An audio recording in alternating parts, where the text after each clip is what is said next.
Yo, what's up? Mayang adlaw sa tanan. I'm Jeric Peñalosa from Caraga State University, taking the program of BSIT. And today our topic is about introduction to programming. So kini nga topic ma-discuss na to kung unsa man jud ang programming. Unsa importansya sa programming, why programming exists, what are other terms like unsay definition sa algorithm, syntax, semantics, unsa man ang modeling tools like flowchart, pseudocode, and uban pa, unsa man ang mga IDE, unsa man ang mga programming languages, and how to install it. So without further ado, let's get started. Now for the context, let's study or let us know what is programming.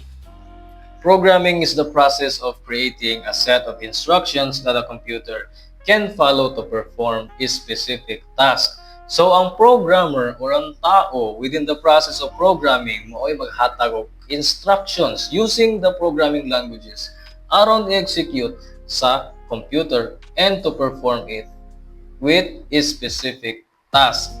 It involves writing code in a language that computers can understand, enabling them to execute various operations and solve problems. So kini po di ay sa programming makasulbad po kini yung mga problema like errors, mga bugs, ug uban-uban pa. Programming is a fundamental aspect of modern technology, powering everything from websites, mobile apps, and complex systems like financial services and space exploration. So kanang inyong mga nakita sa website, applications, whether games or mga productive nga mga apps or kung sa pa siya kanang media like social media may gana. No, ginagamitan na programming, no? Gika na sa programming, gibuhat sa mga programmers, gi-maintain sa mga programmers. Now, what are the programming languages? A program language is a formal language comprising a set of instructions that produce various kinds of output. Programming languages are used in computer programming to implement algorithms. So, gamit kini nga mga programming languages, magbuhatag mga line-line instructions aron sundon sa computer.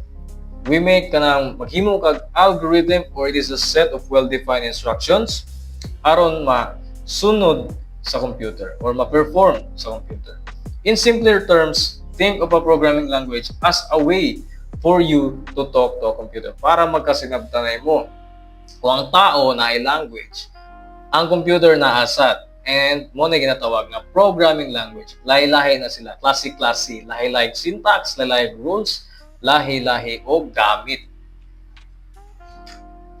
Now, ang programming language nga atong i-discuss karon are Python and Java. Anong Python and Java man? Python manggod is a user-friendly and versatile programming language. It's known for its clear and readable syntax. Ganong gi-consider man as clear and readable syntax. May bala na to na later. Making it relatively easy to learn and write. Python is interpreted and dynamically typed. Nganong dynamic man siya, nganong flexible man ang Python. Ma-discuss na to na later.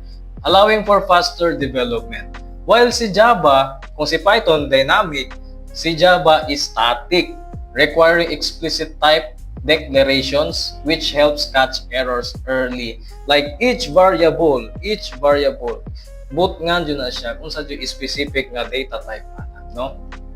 Kung sa pulos ana niya. Of course, it helps to catch errors early. Mas dali siya ma-plaster. Java has a verbose but is structured syntax and is a cornerstone for large-scale enterprise applications, Android mobile development, and high-performance systems. Now, kaya na-mention unsa ng algorithm. Now, unsa man ang algorithm? It is a set of well-defined instructions designed to solve a specific problem or perform a particular task. So, using those programming languages, makahimo kag algorithm. And then, kato nga mga algorithm, mao to ginawag nga instruction nga sundon sa imong computer or i-perform sa imong computer. It includes sequence of steps. In essence, an algorithm is the how-to for solving a problem. Sunod-sunod, from the word sequence, sunod-sunod na i-perform from top to bottom nga mga instructions. Lahi-lahi nga mga instructions depende sa programmer kung unsay iyang desired outcome. Now next we have what we call syntax and semantics. So may difference ang syntax and semantics. Si syntax, it is a set of rules that dictate how code must be written. Rules na siya nga dili pwede masupak. And kada language lahi-lahi na silang syntax, lahi-lahi silang set of rules. But pag masabtan na nimo ang ilang structure, ang ilang kanang concept usa ra di ay. However, lahi-lahi lang silang use of like symbols, use of numbers, use of kung saan na nimo pag-display ang ilang output, lahi-lahi lang sila. Pero ang concept of structure mao ra dyan. Just like grammar in human language, correct syntax is crucial for the computer to understand the instructions. So like pareha lang sa ato ang ginatawag nga mga grammar, punctuation marks, o guban pa, need na siya aron bilang tao to avoid confusion. Ingon na sab sa computer. Ang syntax na po na set of rules. Ang programming languages na po na sila set of rules aron masabtan sa computer. For example, kinino, fruits equals apple, mango, pineapple, and grapes. Mawala lang gali ng equals, mo error na dayon na imong program. Nga na ang syntax. It is because dictate how code must be written. Okay ba? From the word must be written, na dapat jud nga na ang pagkasulat. It is because it is rules na siya sa programming languages. Unsa man semantics? The meaning of the instructions written in the program language. Mo na imong pasabot sa imong program. Like for example, fruits ang variable. Of course, ang mga list of words nga naa dira apple, mango, pineapple, and grapes. Kaya ang pasabot sa fruits is mauman apple, mango, pineapple, and grapes. However, ug moingon ka nga fruits imong variable ang nakabutang keyboard, fish, dog, man, fruits din na. Diba dili? So kini it is a good example of syntactically correct but semantically wrong. Why? Sakto ang iyang pagka-code or rules sa iyang pagka-code. Pero ang meaning, kaya meaning man kaha ng semantics, mali. Example, house, yang gibutang fruit. O diba? Gubot siya nga pagka-kuan. Kumbaga, it can lead to confusion. Kay dili mao ang iyang pasabot. So mo na difference syntax to semantics. Syntax it is the rules and the semantics it is the meaning of the instruction nga gusto nimo mabuhat. Now sa programming nga po tayo ginatawag nga programming development cycle. So kami IT students hatagan mig problem kibali muna na siya cycle ba. Stages ug unsaon jud na mo na pag-achieve ang program. Like for example, number 1, first step, define and analyze the problem. Of course, tagaan may problem set sa among instructor, then we analyze it, we define it. And then next, plan the solution sa may among angay buhaton ana. And then code the solution dayon, no? Part sa among planning maghimo og modeling tools. Ma-discuss na ako later. Coding the solution, after sa coding, testing and debugging kung run ba or abay dapat i-fix. Implementation, and then 6, maintenance na dahil documentation. Ano na siya? Sa planning nga part, mugamit may modeling tools like flowchart. It is a visual diagram showing the progress or the flow of how your program will work, or it is a sequence of operations. So, sa makita nato diri sa flowchart, na siya lahi-lahing shape. Ang kada shape, lahi-lahi na sila pasabot. Sama na sila. Kaning line, ang meaning ana is flow lines. Sa terminal, nadira ang permedyo na start o end. Parehan niyo. Start o end.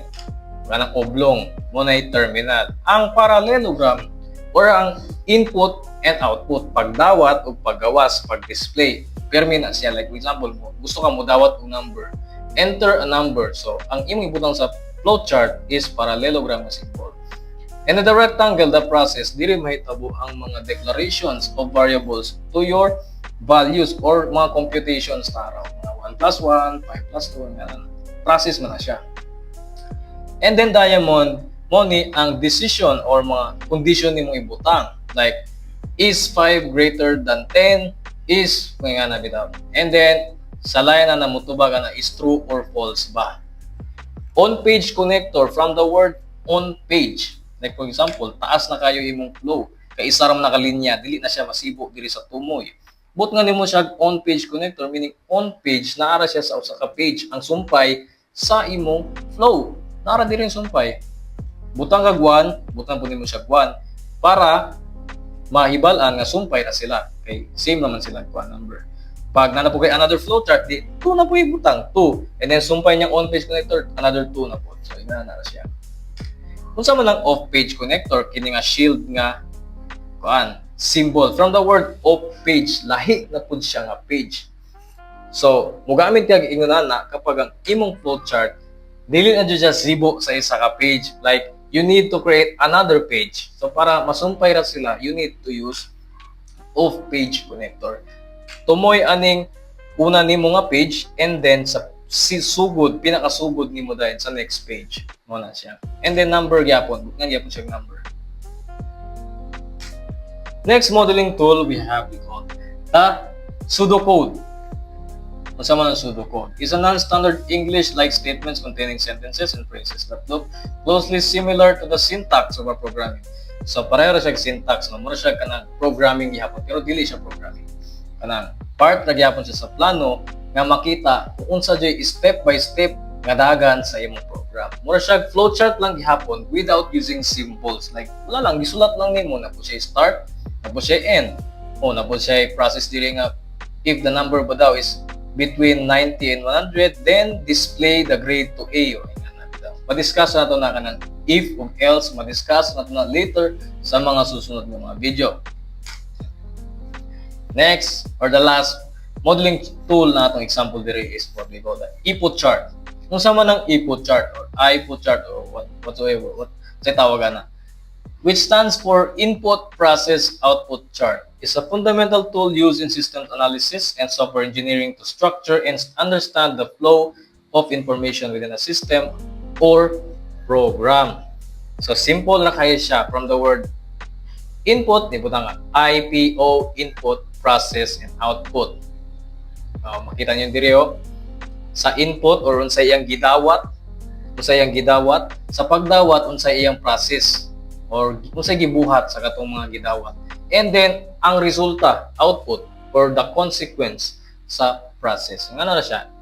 Input, process, output. Napod ay ginatawag ng mga IDE. Unsa man ang mga IDE? In programming is a software application that provides comprehensive facilities to computer programmers for software development. It essentially integrates all the essential tools a programmer needs into a single user-friendly interface, boosting productivity and streamlining the development process.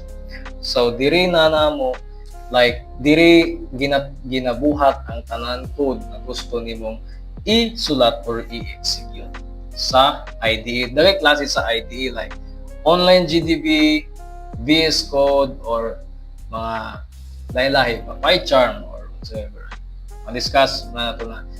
Karon nga i-discuss na ito na like magpakita og tutorial of kung saan na siya, no? Saan pag-install sa Python o Java, saan pag-install sa VS Code, or saan paggamit sa mga IDEs. Now here is the tutorial on how we can access or download IDEs like natay duha ka mapilian. Ang first atong example is ang online GDB which need na to siya internet pero easy ra kayo siya gamiton. No need to download any extensions or no need na nimo installation. Just search on the web browser and you may start coding na. Just type onlinegdb.com. And then after ani, pwede na din ka makapag-code and makapili og mga programming languages na gusto nimong gamiton. Like for example, just click select and type program languages to whatever you want. Like for example, Python, and you may start coding na. Like for example, print hello world. Makapag-code na din ka without any hassle. Ang need lang jud ani is ang imong internet connection nga walay mga any distraction or putol-putol. Atong next nga example nga IDE nga pwede na tong ma-install and pwede ka makapag-code ani without using your internet. Yun nga lang, mag-download ka mga daghang extension or mga interpreter for your programming languages. Just type VS Code download sa imong browser, download, and then click mismo sa ilang website. Just click the Windows, kay Windows man ang atong operating system sa computer. Just click Windows. And then ato lang siyang hulaton, i-save na to sa atong chosen nga disk or folder. And then pop up na din siya dire ang download nga status. And then once nga maabot na siya, just click on the file, VS Code setup, accept. Just click accept. Create desktop icon para pop up siya sa imong desktop or makita mismo aron dili na ka mag-search, and then click next and click install.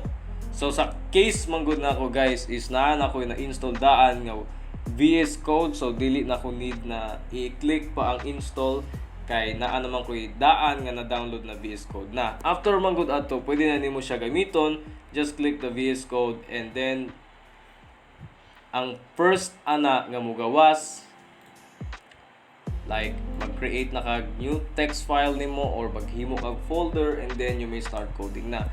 Pero need pa ka mag-download og uban mga extensions ana or like interpreter para sa imong program language na gamiton. Like for example, ang Java, need nimo siya i-download. So diha ang next nato nga padulngan on how to install the Python and the Java. Moro gyapon guys, sa browser lang gihapon ta. Just type Python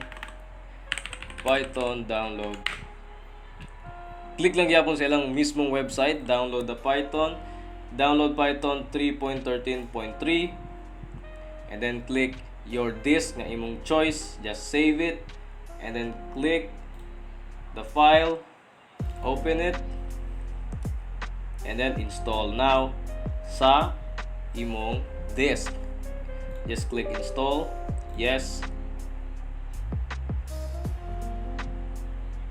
Wait lang nato ni siya guys hantod sa mahuman. After the loading, kini ang mo pop up, setup was successful, and then now you are done. Pwede na dahil ka makapag-code sa imong VS Code nga software. Now let's move on how to install Java. Moro gyapon guys, same way lang gihapon. Just type the Java download or download Java, and then click lang mismo sa ilang website, and then click the Windows Offline 64-bit para ma-download ang imong Java. Same lang gyapon, mamili kag imong disk nga path sa imong file or padulngan.